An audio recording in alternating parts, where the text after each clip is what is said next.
नमस्कार दोस्तों। Siddharth book summary में आपका बहुत बहुत स्वागत है। इस किताब को हरमन हेस द्वारा लिखा गया है।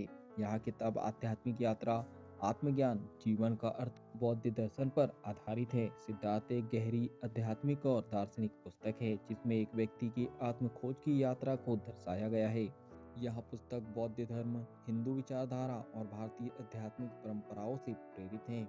मुख्य पात्र सिद्धार्थ एक ब्राह्मण पुत्र है जो ज्ञान और आत्मज्ञान की खोज में अपना घर छोड़कर विभिन्न अनुभवों से गुजरता है। याद रखिए, सत्य को कोई और नहीं सिखा सकता, इसे हर व्यक्ति को स्वयं खोजना होता है। अध्याय एक, सिद्धार्थ की प्रारंभिक खोज, the beginning of the journey. Siddharth एक ब्राह्मण परिवार में जन्मा एक प्रतिभाशाली और बुद्धिमान युवक है। वह वेदों, उपनिषदों और धार्मिक अनुष्ठानों का गहन अध्ययन करता है, लेकिन उसे संतोष नहीं मिलता। उसे लगता है कि सच्चा ज्ञान पुस्तकों या शिक्षकों से नहीं बल्कि स्वयं के अनुभव से प्राप्त होता है। इसलिए वह अपने बचपन के मित्र गोविंद के साथ घर छोड़कर सन्यासी बन जाता है। याद रखिए, सच्ची शिक्षा वह है जो हमें स्वयं के अनुभव से मिलती है। अध्याय दो, सन्यासियों के साथ जीवन। सिद्धार्थ कई वर्षों तक सन्यासी बनकर तपस्या, ध्यान और आत्म संयम का अभ्यास करता है। वह भूख, पीड़ा और कष्ट को सहन करना सीखता है, लेकिन फिर भी उसे आत्मज्ञान नहीं मिलता। वह समझता है कि अत्यधिक कठोर जीवन शैली भी ज्ञान की प्राप्ति की गारंटी नहीं है। इसलिए वह सन्यासियों का साथ छोड़कर गौतम बुद्ध यानी गौतम सिद्धार्थ के पास जाता है। याद रखिए, ज्ञान को केवल पढ़ा या सुना नहीं जा सकता, उसे अनुभव करना होता है। अध्याय तीन, बुद्ध से भेंट, मीटिंग द बुद्धा।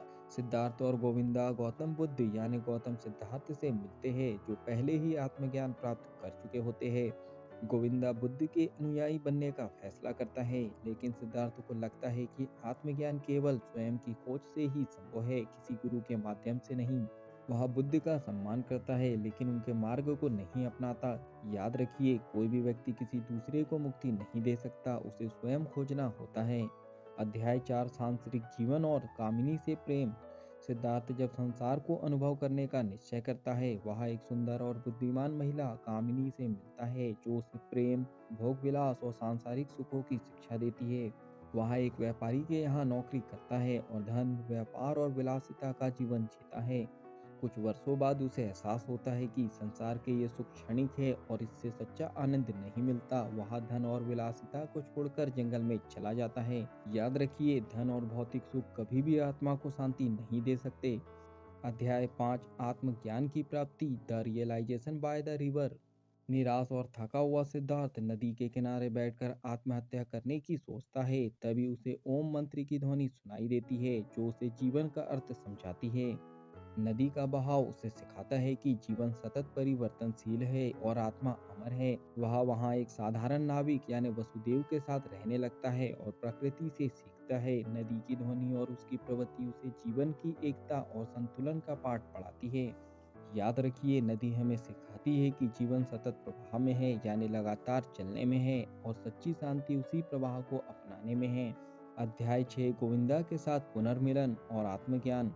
सालों बाद गोविंदा सिद्धार्थ से मिलता है और देखता है कि अब वह एक शांत और आत्मज्ञानी व्यक्ति बन चुका है।